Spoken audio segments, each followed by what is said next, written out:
Oimore nyakora mugia juang kamora mora maintiere kawuono maintie ngeso tarik 21 dwe mar 9 higa mar 2024. Kamora mora maintiere odiochieng' makawuono ngeso mari obedeyo machalo nade. Mara nyalo wacho no bedo makare kendo en mor mara mar tudre kodi e chenro mar ang'ich welo otieno makawuono. Odiochieng' mabende weche mopogore opogore timore pacho kae. Odiochieng' achiel kende tok ka jalup jatend piny Kenya Rigathi Gachagua ne oloso kod wang' jowi mano mar Citizen TV ka jotelo mopogore opogore owuok oko mar kwedo moko kuom weche mane giwacho ka giwacho ni jalup jatend piny Kenya en ranyisi ma onego bed ni oriwo wi jo Kenya duto kanyakla, ok ni okiro moko kuom weche manyalo kelo athue kata manyalo kelo akweda mag dhoudi e pacho kae. Mago kaachiel kod jod bura bende nyaka sani koro okwedo wach mar ng'eto mar doho mar golo oko omenda mar NGCDF. Mago duto otieno makawuono inyalo bedo kod geno ni biro bedo ka ineno matut e weche wa manyien mag ang'ich welo otieno makawuono. Omiya kwayi mar mondo mi bed koda nyaka e giko mar chenro mar ang'ich welo kendo magi e thuond weche ma omiyo pek. CDF okobidhigo oyiero mondo warit jopiny, wabiro romo kodu wang' gi wang' kendo wadok e bunge. Kudwaro chik wan mwaloso chik wabiro loso. Odiochieng' achiel tok doho ng'ado ni chenro mar NGCDF tiyo e tok chik, jod bura koro singo mar neno ni giketo NGCDF e chike ma pacho ka. There has never been any impeachment motion against the Deputy President. That has been his creation and those that he walks around with. Jatend kweth mathoth e od bura Kimani Ichung'wah okwedo wach ni jod bura nitiere kod paro mar dwaro thicho oko Gachagua e apisi. Last year ndalo machal kama ne en 1420 but waneno kosedongo masani koro wan gi by dwe mar abich ne wan gi ji 1908. Luoro nitiere ewi medruok mar kwan jotuo mar ringa mar remo kata sickle cell e kaunti ma Migori.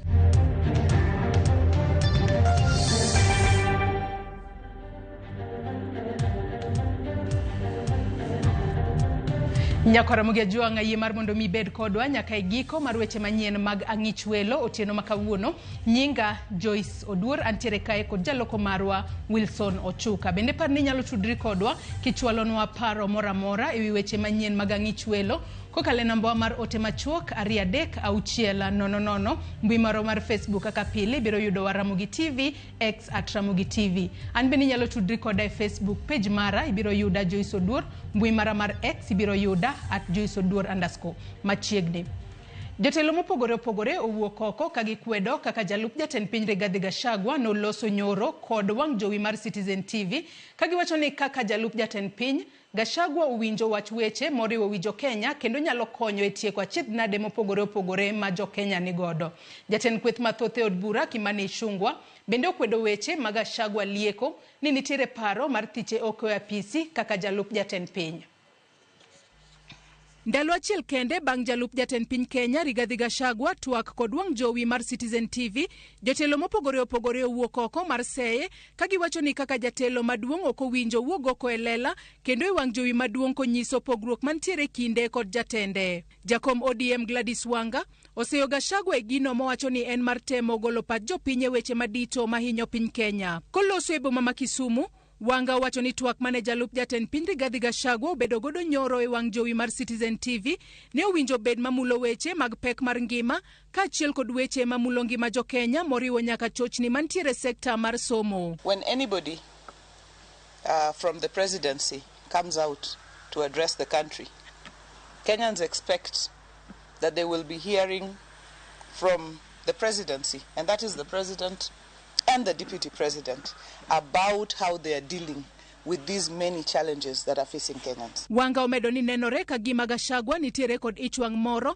nikech jatend piny William Ruto oloso sirikal monywando nyaka kweth mapingo piny owacho gino mane Gachagua ok dwara. Wach mosir kod jaod bura ma Kisumu West Rosa Buyu. The bitterness is arising from the fact that other people who are not considered shareholders or are considered non-shareholders by the deputy president have now come forward and are also participating in this company that is Kenya, as it should be, because Kenya is for all of us and all of us must have room to participate in nation building. The deputy president is actually going through a Damascus moment But in that Damascus moment, we expected him to denounce his earlier assertion that Kenya was made of only shareholders and non-shareholders. Jatend kweth mathoth e od bura mamalo Kimani Ichung'wah mane oyuoro e iko mar osiepne e kar chung' od bura ma Lego Usonga kawuono bende owuok oko motegno mar kwedo weche ma Gachagua siko kawacho ni nitiere paro mar thiche oko e apisi. Ichung'wah wacho ni onge ng'ata mosechwalo twak mar thicho oko Gachagua e apisi. As a leader of majority, I can tell you there has never been any impeachment motion against the deputy president. That has been his creation, and those that he walks around with is a sympathy-seeking gimmick to try and incite people from the Mount Kenya region and more so against members of parliament. Jaod bura masoti kod jaod bura ma kaunti ma Kericho Beatrice Kemei bende wuok oko mar kwedo weche ma Gachagua nowacho e wang' jowi ka giwacho ni owinjo Gachagua omi jatende William Ruto luor kendo nego gikel jo Kenya kanyakla. Kwanza kwa kusema tuheshimu president wa nchi hii ambao watu walichagua, na wengine pia waheshimiwe, lakini tukianza maneno ya kutubiana maneno usiku na mchana, hii nchi haiwezi kuendelea. Watu wetu wa Kenya na waomba sana under Dr. William Samoei Ruto, president wa Kenya, tumrespect, tumheshimu rais na tusikie vile anatuambia. Sasa maneno ya division, ati wengine wanakuwa upande hii, wengine upande hii, hatutakubali. Development itaenda nyuma. Jotelogo koro wacho ni kaber to Gachagua onego wuoyi wi weche mamulo jo Kenya duto maonge akweda mora mar dhoudi. What I would have expected the deputy president to be doing now, even in underdress, and I did challenge him last week, for 2 years he has never addressed any national media station to either articulate what government is doing or even advance government policy on anything.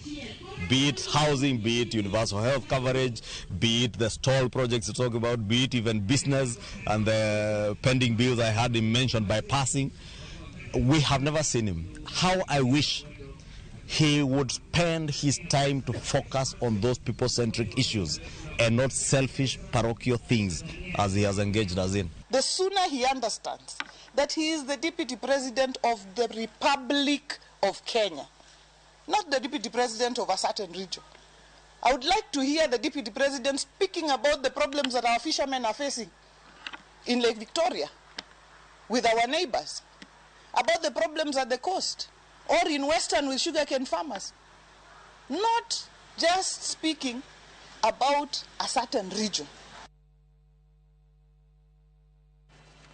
Kawadhi mbele kod weche manyien en ni jalup jatend piny Kenya Rigathi Gachagua koro dwaro kata koro wacho ni nitiere chenro mar pogo oganda jo Masawa kaluwore kod kuonde magiwuoke mondo opog kuchgi e yiero maduong' mano mar higa mar 2027. Kane oloso e kinde mano limo boma ma Limuru, Gachagua opimo wach makamano kod gima wacho ni notimore higa mar 1992 kama gwenge ma Masawa nochungo jotelo ariyo e kom mar jatend piny. Gachagua olero ni ok obiyie mondo oganda ne odonja e otego machalo kamano. Sisi watu ya Mlima Kenya hatutaki mtu yote kugawa sisi. Ati Mount Kenya East, Mount Kenya West. Hiyo ni maneno ya kujaribu kuhujumu jamii na hatuwezi kubali. Sisi tangu zamani tulierevuka. Watu ya Embu, watu ya Meru, watu ya Kikuyuni, sisi ni watu moja. Na wakati ukifika tutaongea lugha moja, tutaongea sauti moja. Na sisi tunamheshimu rais, tutaendelea kumheshimu na kumuunga mkono. Lakini tukiendelea na hiyo, tunaendelea kutafuta marafiki kila pahali. Na sisi tangu mwaka wa 1992 ndio tulierevuka, kwa sababu hapo beleni hatukuwa tumechanuka. Mwaka wa 1992 tulienda tukasimamisha Matiba pande moja, tukasimamisha Kibaki pande moja, tukawanya kura moja kapita katikati, si ndio? Lakini kutoka mwaka wa 2002 tulichanuka, na tangu siku hiyo hatujatoka nje ya serikali. Ukiguza Rigiji umeguza mlima. Tego, ukiguza Rigiji umeguza mlima. Tule ataweka sigire za Gachagua. Tunasalamia yeye asubuhi na mapema. Mtoto wetu anahangaishwa ili asifanye ile kazi alipatiwa through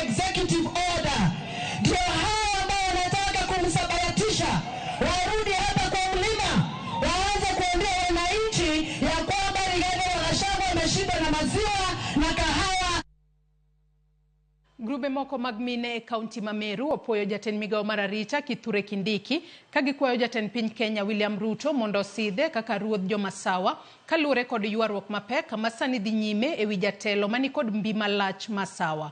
Kane giwuoyo e boma ma Meru, minego mane otweyo leso mane giandika mar nyinga Kindiki owacho ni higa mar 2022 Kindiki emane oganda mawuok Kenya ma Masawa ne dwaro mondo bed jalup ker, to kata kamano lek ne nokochopo. Gidwa kata gikwedo jok mawacho ni mrima kik mul nikech en margi kendo gimedo ni sa oseromo mondo Kindiki okaw tend Masawa ayanga. Tunaomba. Yule anasema mlima ni yake isiguzwe. Sisi tunasimama hapa tukisema huu ni wakati wa Kithure Kindiki sababu ni yeye anaunganisha mlima, anaunganisha Meru yote, tukisema ni yeye kingpin. Na tumekataa maneno ya wale wanasema mlima ni yao. Sisi kwa wakati mrefu sana tukiwa kutoka Dhochi mpaka Tonyere tumekuwa tukisupport watu wa Mount Kenya West, na hata sana tukikumbuka last elections Kithure Kindiki alikuwa amepigiwa kura ni wabunge wote ya kuwa deputy president of the Republic of Kenya, na tujui nini ili happen the last minute. Tumetoka zote, tumetoka wachache na tukabeba hii leso. Hii leso ni ya kubeba mtoto wetu Kindiki. Hatutamweka chini, tutambeba na hii leso mpaka tumfikishe State House. Tunaomba ombi kubwa tukisema tusaidiani kumsapoti na atafanya kazi Kenya mzima, afanyi kwa sababu yeye ni Mmeru, anafanyia mwana Kenya wote kazi kwa uaminifu na ni mtu ambaye ananyenyekea na ako tayari kusikiza mwananchi wa Kenya.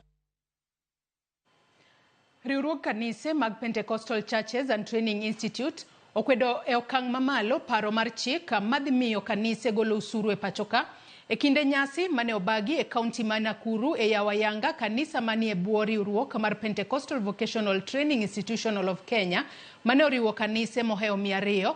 Jagoro maduong' mar riwruogno Bishop Ezekiel Mwendo wacho ni parono onego duok e od bura mondo otimne lokruok kendo kawo pacho ganda jopiny.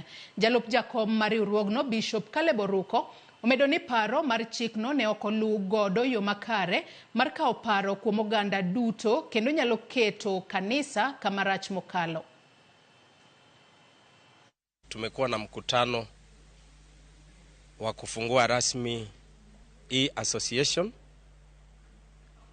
ambayo inahusisha wachungaji pamoja na taasisi na mashule ya kibiblia, ili ya kwamba tuone wanafanya kitu kinaitwa occupational standards kulingana vile inastahili, na pia kuhakikisha masomo yanayosomwa mle ni masomo mzuri na kila mchungaji amehitimu katika kazi yake ile tunaita kwa Kiingereza competence, na akiendelea kufanya kazi afanye kazi kwa njia ambayo inastahili, ili katika miaka ijayo tusiwe na mambo kama yale yalitokea Shakahola. The Mutava Musyimi led report should be brought back to us for deliberation before it is tabled in Parliament.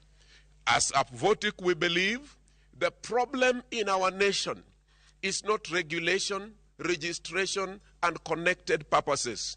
We believe the problem in our nation is in the training and competency of individual preacher. And this cannot be solved by deregistering to re-register. Jod bura owuok oko mar kwedo ng'eto mar doho mane owito oko omenda mar chenro mag dongruok mar NGCDF kuom dhi ataro mar chika. Jod bura ma Uriri manomak Nyamita kod nyawadgi ma Saboti Caleb Hamisi wacho ni ng'eto makamano dhi mayo jopuonjre mawuok e anyuola mochando thuolo mar somo. Kaka jafwambo marwa mar siasa Chris Owino leronwa, jotelogo osingo ni jod bura dhi riwore mar keto omenda mar NGCDF e katiba kokale ombulu mar paro. Ndalo achiel bang' doho ng'ado bura mar wito ok omenda mar dongruok e kuonde chung' od bura mar NGCDF kuom dhi ataro mar chik, jo od bura osingo madhiro chenro mar keto NGCDF e katiba kokalo e ombulu mar paro. Ja od bura ma Uriri mak Nyamita kod nyawadgi ma Saboti Caleb Hamisi okwedo ng'eto makamano magiwacho ni tuono jopuonjre maoke anyuola mochando thuolo mar somo kaachiel kod duoko chien okenge mag bero skunde e pacho kae. Bura manye doho ng'ado nyoro en makosa maduong' mogik mapok nodwaro yudi. Kendo nyiso ni samoro jong'ad bura gi ok odak e Kenya ka. E pesa duto te mag osuru misole Kenya ka, pesa ma japiny ng'enyne nyalo keto lwete, ma japiny nyalo mulo, ma japiny nyalo neno gik motimo en CDF. Ministry mar Education for example pok nogero class e skundewa. Kiwuotho e skunde mang'eny Kenya te ibiro yudo ka ng'eny gi oger mana gi CDF. Kidhi nyithindo michulo negi basari ibiro yudo ka ng'eny ne otim mana gi CDF. King'iyo offices mag chief Ministry of Interior Clause ibiro yudo mana ka ng'eny ne olos gi CDF. And also the lack of sensitivity on the part of the judges to look at the issues of national importance, even when the law has been breached. But there is always issue of national importance. The issue of national importance here is that thousands, millions of needy students, poor students from very vulnerable societies. Jotelo go mane loso kuonde mopogore opogore osingo gi duol achiel mar duoko omenda mar NGCDF kuom kete e chik kokalo e ombulu mar paro. CDF okubidhigo oyiero mondo warit jopiny, wabiro romo kodu wang' gi wang' kendo wadok e bunge. Kudwaro chik wan mwaloso chik wabiro loso. Kudwaro wakete sheria manyiso ni wa amend the constitution nyo wasewinjore wabiro amend nu constitution no mondo waket kan. The CDF Act of 2025 in my view can only get its place, rightful place in the constitution through a referendum, because you are going to realign the structure of devolution, because the 2010 constitution did not envisage a parallel devolution of funds other than the national government and the county government. Kata odoko ni giye kod bad migao madoho ni moko kuom tije mag omenda mar NGCDF chal kod tije michwalo kod sirikal mag counties kod migao mar somo. Jotelo go wacho ni doho ne dong'iyo ber kod lokruok maduong' ma NGCDF osekelo e pacho kae. Asekwano nyithindo mosetero university mwatimo ne getimo sponsorship madhi karibu nyithindo 1,000. Mier mane onge geno, mier mane ok ong'eyo ni nyithindgi nyalo dhi skul to mana nikech ma. Ministry of Education onge capacity. Kakoro kata sani pesa gi magin go giore skul mar capitation ema yuare kaka yuare cha. Omiyo CDF to wadanyiso Martha Koome gi joge ni wang' ne turado kodwa wang' gi wang' wadhi deal kodu. There is a time when you make court decision based on the importance of national interests. You do not make a court decision just because of law or laid out constitutional provisions. When you are making a court decision, there is a provision that you look at the overall national interests of the decision that is going to emanate out of the court decision. Jotelo go onyiero weche moko mosebedo ka wachore ni gimoko kuom omenda mar NGCDF kaka yo mar chwalo agenda magi mag siasa kage wacho ni joma dhi hinyore mogik gin jopiny ma ok jo od bura. Okochwanyowa, ochwanyo japiny. To kata we wuoyo koda dhi manya ne japiny ma kawaida mondo iwuogo. To nikech wa gimomiyo mulo wa en nikech wan wa represent japiny. Koro wan ok omulo, wan ng'eyo nyithinda msara michulo gode bunge nyalo tero nyithinda skul. Doho ne omiyo omenda mar NGCDF thuolo mar tiyo nyaka dwe mar 6 higa mar 2026. Chris Owino, Ramogi TV, Nairobi. Moko kuom jo-Kenya koro ywak ni golo omenda mag chenro mag dongruok NGCDF dhi hinyo oganda ma pacho kae okang' mamalo. Gilero ni kata obedo ni samoro omenda go ichiwo e ng'eruok, lal maduong' pod idhi mana bedo ne japiny, ahinya to mago manyalo gi ni piny mosebedo ka yudo kony mopogore kokalo e aguch omenda no. Gikwayo sirikal mondo bed piny onon kendo kapok gidhi nyime kod golo oko aguch omenda no. Odiochieng' manyoro doho nong'ado ni aguch omenda mag dongruok mag NGCDF tiyo e tok chik. Seche ma CDF no gol, jogo mok nyal dhi yudo kony nade. To CDF no nyalo konyo nyathi moro mok nyal ma samoro timo penj ten nyathi mariek tiyudo kaka imanyo CDF no to dhi school. Koro akwayo jotelo kaka MPs manga ma CDF ni alwetgi mondo ng'i kaka nyalo wacho wachno motegno, wachno kik gol. CDF mar MP mano pesa makonyo oganda kendo konyo oganda maber ahinya matie Kenya. Ma wano kwaero mondo CDF na orum. Gini ok en mar MPs. Kauru wach mar CDF goluru oko kuom MPs. Gini nye en marwa kaka jonyuol manye gini nye konyo nyithindo. MPs nye gina ngas mwakadho kuomgi mondo be gindosnwa pesa no matin mondo mi nyithindwa osom. Wano kwaneka en big blow to the MPs, but en big blow ne jopiny. Osebedo kokonyo ji nyithindo maonge nyalo, omiyo koro dewaher sirikal gi MPs gi gibed piny mondo ging'i kaka inyalo chiw CDF ni yo maratiro, nikech yo mosebed kichiwe ema pani nyakelo gigi be mondo mi jogi gole 2026. But oken gima ber nikech piny ni sani maisha tek, ji te ok nyal chulo school fees.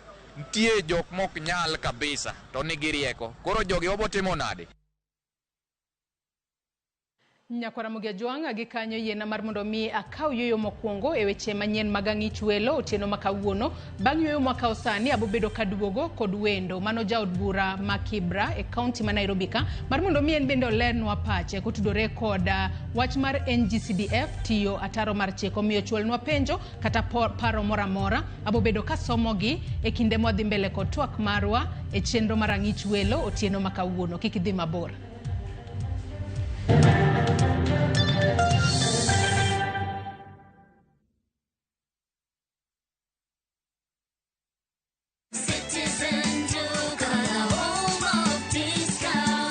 Mwenzangu, si ulifurahia Mama Mpenzi package ya last week? Citizen Duka, the home of discounts, inakuletea Mama Mpenzi package ingine na bado inatoka Quickmart. 500 ml Kinangop milk mbili, 119 down to 88. Raha home baking flour 2 kgs, 159 down to 135. Raha premium maize meal 2 kg, 180 down to 155. CIL Pishori rice 5 kg, 1,555 down to 1,149. Bidco cream bar soap 1 kg, 233 down to 165. Faye Serviette 140 down to 89. Petal tissue 10 pack 455 down to 299. Rina vegetable oil 3 liters 1060 down to 849. Quick Choice sugar 2 kgs 289 down to 259. Packing bag 40 shillings. Ukinunua hii package kwa Citizen Duka utalipa only 3,228, meaning utasave 1,005 shillings. Piga *487*5# na ulipe saizi ka stock bado iko. Ukishalipa utapata confirmation message ya kukwambia you can go and collect your package from any Citizen Duka counter yenye iko kwa any Quickmart supermarket karibu na wewe. Unangoja nini? Si ulipe saizi ka stock bado iko na uenjoy discount yako. Citizen Duka, home of discount.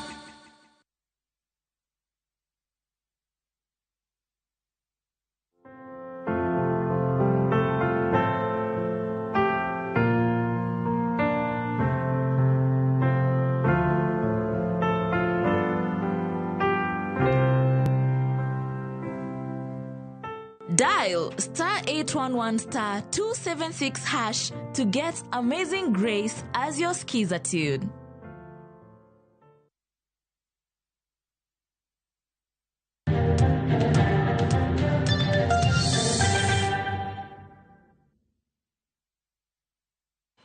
Machiegni kendo Nyakwara Mugiajwang' e chenro mar ang'ich welo otieno makawuono nyisi ni wakaw mana yoyo madundo to bang'e tabro bedo kaduogo kod wendo mantiere gode studio otieno makawuono. Antiere kae kod jaod bura ma Kibra mano mwalimu Peter Orero. Wadwa twak kotudore kod wach mar NGCDF tiyo ataro mar chika manen kaluore kod ng'eto mane doho golo odiochieng' manyoro ni omenda kata aguch omenda mano mar NGCDF osebedo katiyo e tok chik. Machiegni ahinya mwalimu e twak mar otieno makawuono. NGCDF nyaka sani wang'eni nochako tiye higa mar 2003 nyaka sani osebedo kotiye pacho kae. Ang'o momiyo sani ema koro doho golo ng'eto ni NGCDF tiyo ataro mar chik?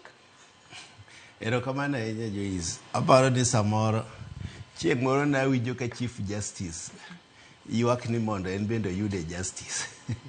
Tiende ni kot mar doho marwa gi samoro ok ging'i gik ma konyo jopiny, to ging'iyo gik ma konyore gin giwegi. Higa mokalo nadhi Zambia. To Zambia okopo wach NGCDF ma Kenya ka. Mane wawuotho mwaneno gik ma NCDF ma Zambia timo. Kendo nomiyo gigero skunde mang'eny moloyo. Kendo ne gikawo gino koa Kenya ka.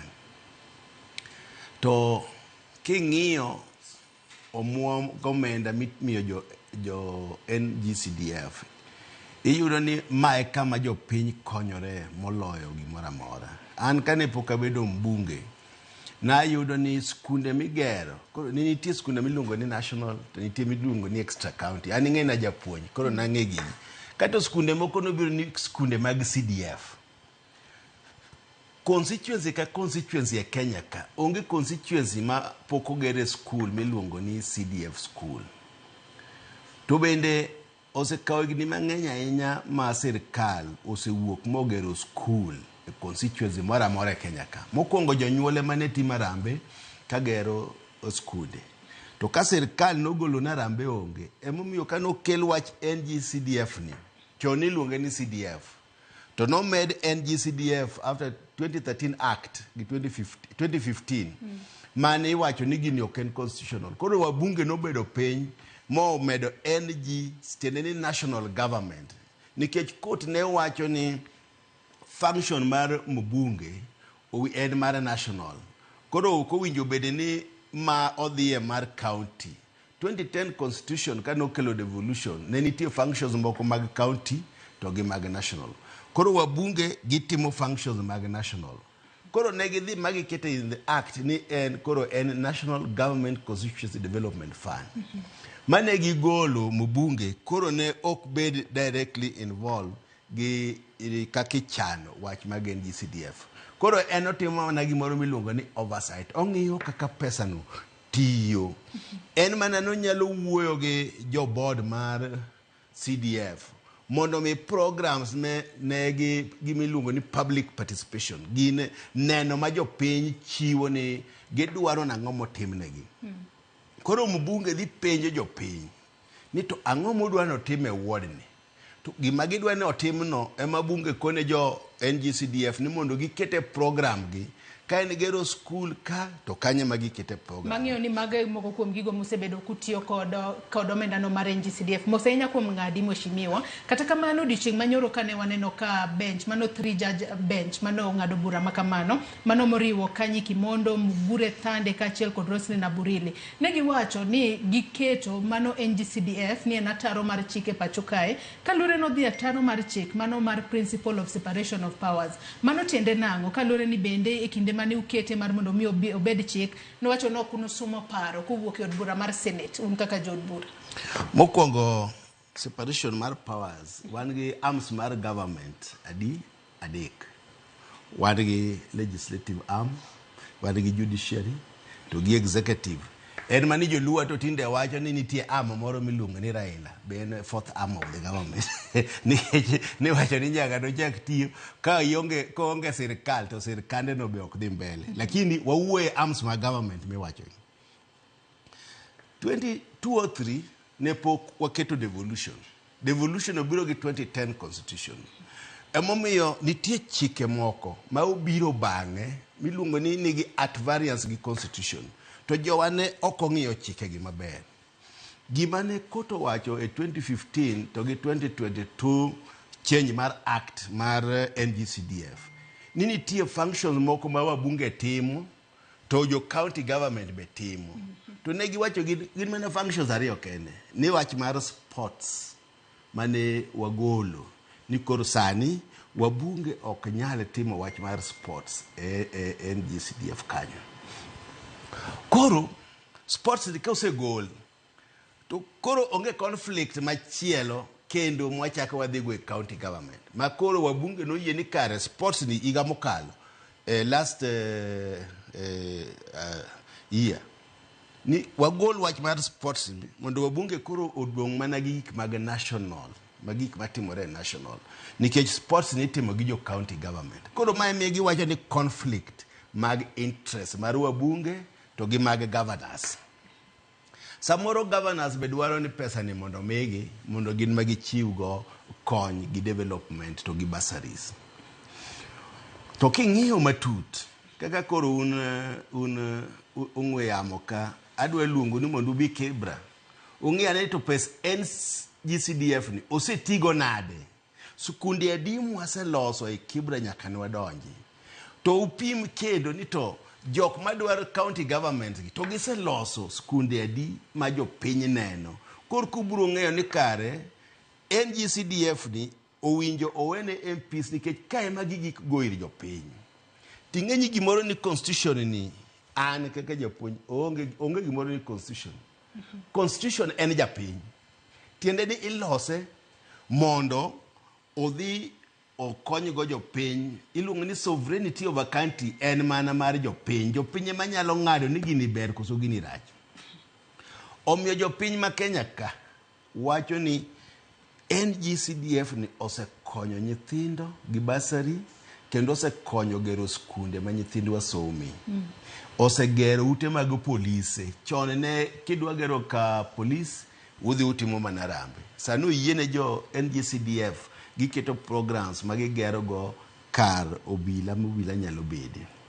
Kendo osekonyo TVET gi kaka koro an kara NGCDF osegero TVET ma jo karwa nyalo dhi masome maonge sirkal mogero. To matiende ni itemo wacho ni un kaka jo od bura onge gima unyalo timo ka onge omenda no mar NGCDF nikech adiera wang'e tiji jo od bura mano kalure kod katiba ma pacho kae. Nitiere moko kuom chike ma gik moketnu monego be nutimo kaka jo od bura. To kinde mang'eny kata un kaka jo od bura ko omenda ni mar NGCDF owuok oko to jagoyo koko. Kopogore kod omenda no onge kendo kaka unyalo tiyo ne jopiny e yo makare nikech doto noseng'ado ne omi mana jo od bura higni 2 kende. Mano kochopo mano dwe mar 9 higa mar 2026 to koro NGCDF bro weyo tiyo kalure ni higni 2 go oket thuolo mar mondo mi kaste moko en gi project mapok itieko to itiek project no kapok koro chunge chuth. Gima dwa nyisi kawuono tibi luonga 2026 ka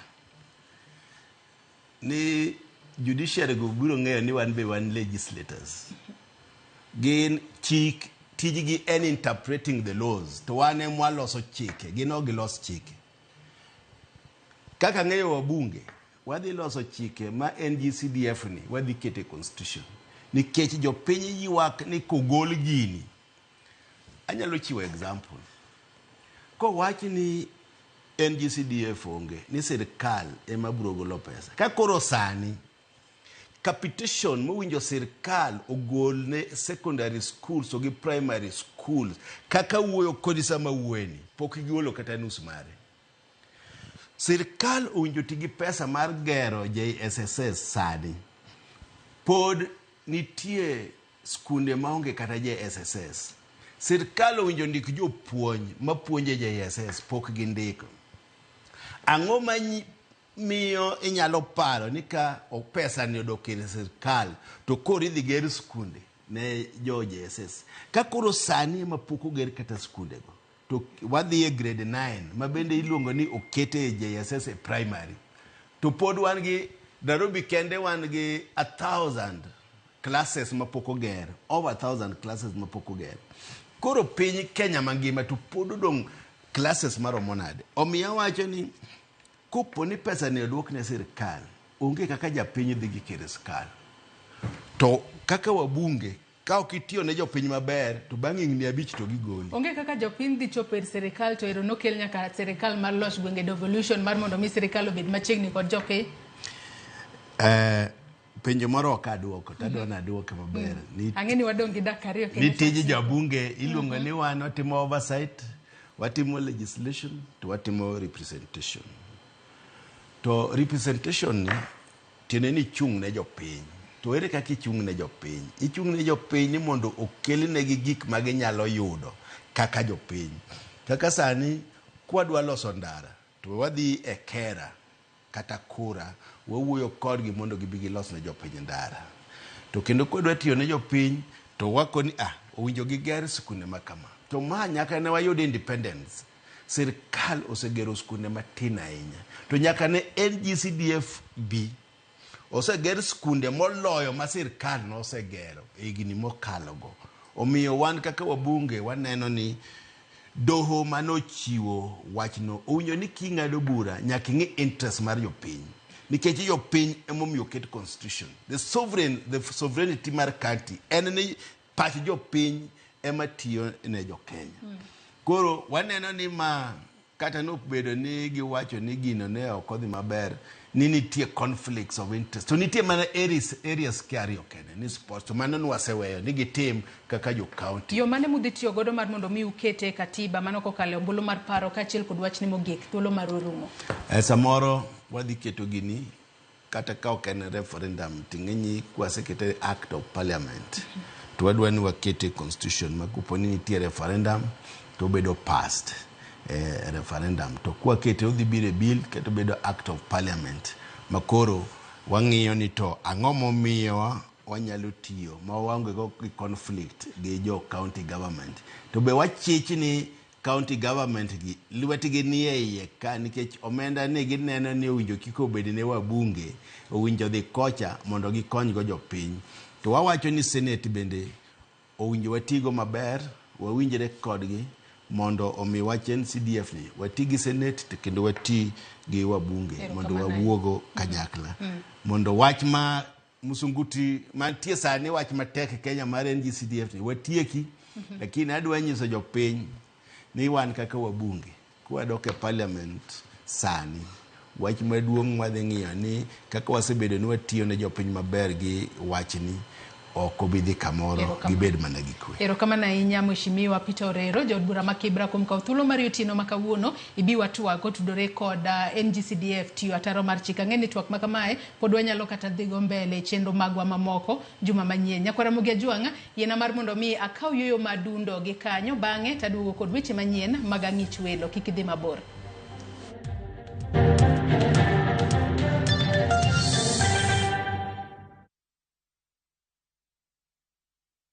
Female genital fistula FGF en tuo ma ikelo kod muoch ma oremo kuom kinde malach ahinya to kokawo okang' mapiyo mar manyo thieth ma inyalo kelo mol mar oko matin gi maduong' ma ok chung'. Kik ibed gi luoro. Fistula inyalo geng' kendo nyalo thiedhore. Royal Media Services, Migao mar thieth e County ma Migori, M-Pesa Foundation, kachiel kod Flying Doctors Society of Africa, sani kwayo mine ma odak kod tuo mar fistula mondo wuog oko ne thieth manono mar fistula mabiro timore tarik 20 dwe mar 9 higani mar 2024 nyaka tarik 2 dwe mar 10 higa mar 2024 e Migori County Referral Hospital. Monige mathoth ywa tole namba 0727 337 337 kata 0735 337 337. Kanyakla waduokuru nyadhi gi geno ne mine ma odak kod fistula.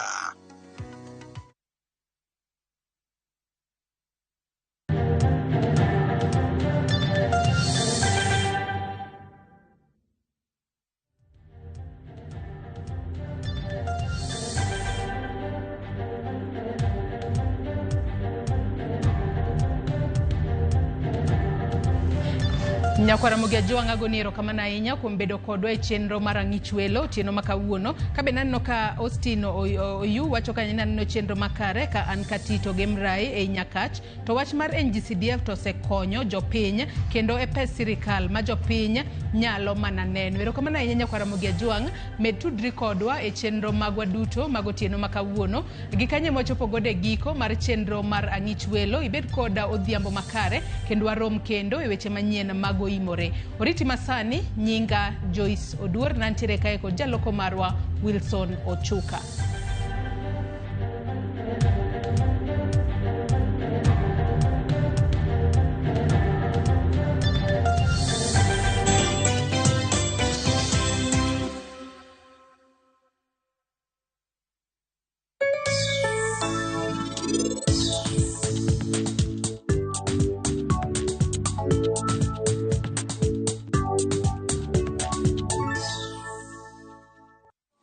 Yeah, yeah.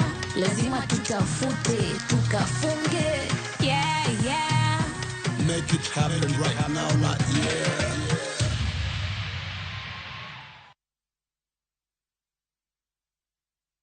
Female genital fistula FGF en tuo ma ikelo kod muoch ma oremo kuom kinde malach ahinya to kokawo okang' mapiyo mar manyo thieth ma inyalo kelo mol mar oko matin gi maduong' ma ok chung'. Kik ibed gi luoro, fistula inyalo geng' kendo nyalo thiedhore. Royal Media Services, Migao mar thieth e kaunti ma Migori, M-Pesa Foundation, kaachiel kod Flying Doctors Society of Africa, sani kwayo mine ma odak kod tuo mar fistula mondo wuog oko ne thieth manono mar fistula mabiro timore tarik 20 dwe mar 9 higani mar 2024 nyaka tarik 2 dwe mar 10 higa mar 2024 e Migori County Referral Hospital. Monige mathoth ywa tole namba 0727 337 337 kata 0735 337 337. Kanyakla waduokuru nyadhi gi geno ne mine ma odak kod fistula.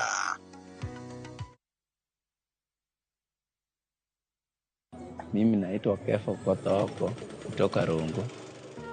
Nafanya kazi ya mechanic, natengeneza pikipiki. Mimi ni mshindi wa 5 million Shinda Mamili Shine Kenya. Vile nilianza kuingia kwa hii mchezo, niliona kwa TV. Nilibuy credit, nikabuy bundle kwa Safaricom.